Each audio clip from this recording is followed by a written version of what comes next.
Bonjour, c'est Fastech. J'aimerais vous présenter comment sélectionner le moteur du système qui intègre la vis à billes et la poulie de la courroie. L'encadré suivant est un exemple des exigences du client. Le poids est de 65 kg et un diamètre de poulie est de 40 mm, la largeur est de 22 mm et la distance et le temps de déplacement sont de 80 mm et 100 secondes.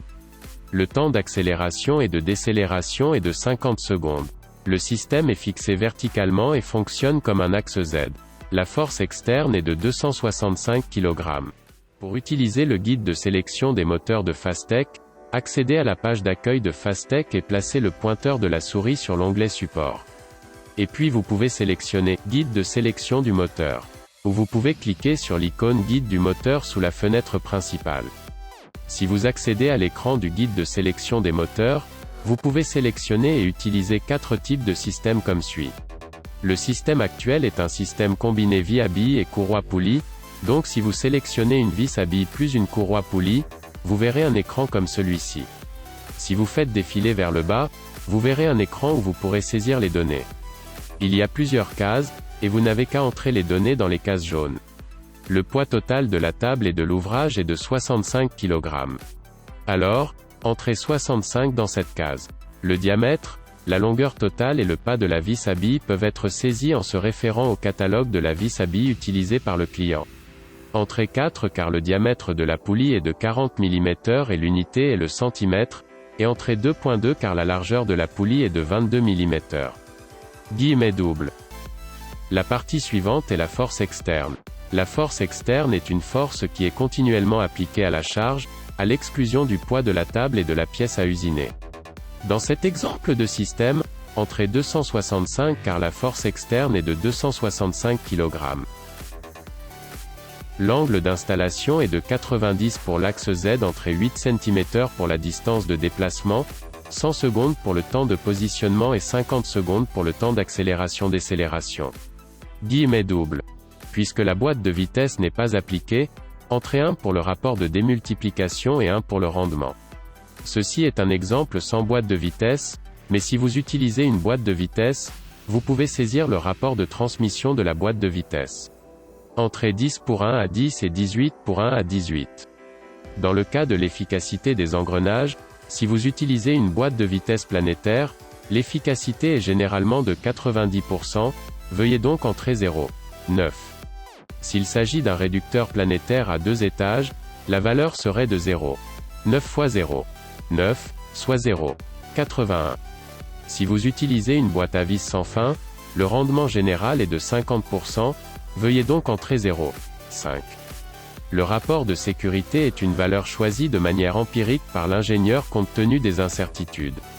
Comme dans le cas, lorsqu'il y a peu de facteurs incertains et que tous les éléments peuvent être clairement énoncés sans erreur, le rapport de sécurité recommandé est de 1.5 à 2, et dans cet exemple, 2 est appliqué. Il est recommandé d'utiliser un rapport de sécurité plus élevé si la valeur d'entrée contient un facteur incertain tel qu'une force externe difficile à calculer avec précision. Lorsque vous avez terminé d'entrer et cliquez sur Calculer, le résultat calculé s'affiche comme indiqué à l'écran. Les valeurs que nous devons vérifier sont la vitesse de rotation et le couple de fonctionnement du moteur au bas de la section de sélection du moteur. Comme l'exemple a été calculé, il s'avère que nous devons trouver un moteur capable de produire un couple supérieur à 5.54 Nm à 24 TRMIN. Veuillez cliquer sur le bouton ici pour voir le graphique de couple du moteur. Les graphiques de couple de moteur de 20 à 86 mm seront affichés.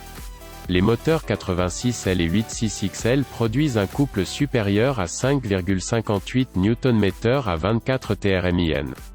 Dans ce cas, nous choisirons un moteur de taille 86L, qui a une taille plus petite. N'oubliez pas que la valeur du moment d'inertie à ce moment est de 3600 g/cm² et que la valeur du couple est d'environ 6 Nm à 24 TRMIN. Nous devons vérifier la validité du moteur en entrant la valeur d'inertie dans cette case et en calculant le couple requis avec l'inertie du moteur. Si vous entrez 3600 comme moment d'inertie du moteur 86L dans la case jaune et cliquez sur « Calculer », la valeur de couple requise est calculée à 5.54 Nm en tenant compte du moment d'inertie.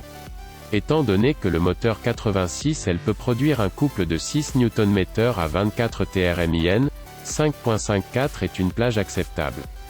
Enfin, vérifions la validité de la sélection du moteur en calculant le rapport de moment d'inertie K.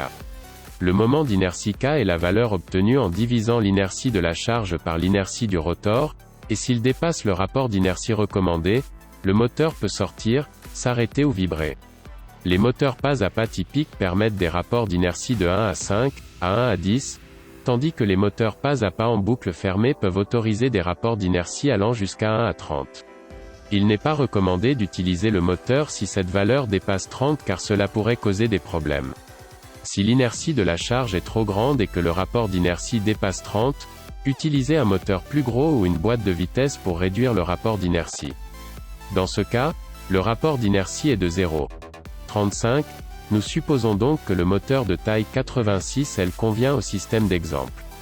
Sur le site web de Fastech www.fastech-motion.com, vous pouvez télécharger des documents liés au produit tels que des catalogues, des manuels, des dessins et regarder des vidéos de démonstration et des webinaires. De plus, si vous recherchez Fastech sur YouTube, vous pouvez voir plus de 100 vidéos de démonstration et de webinaires. _double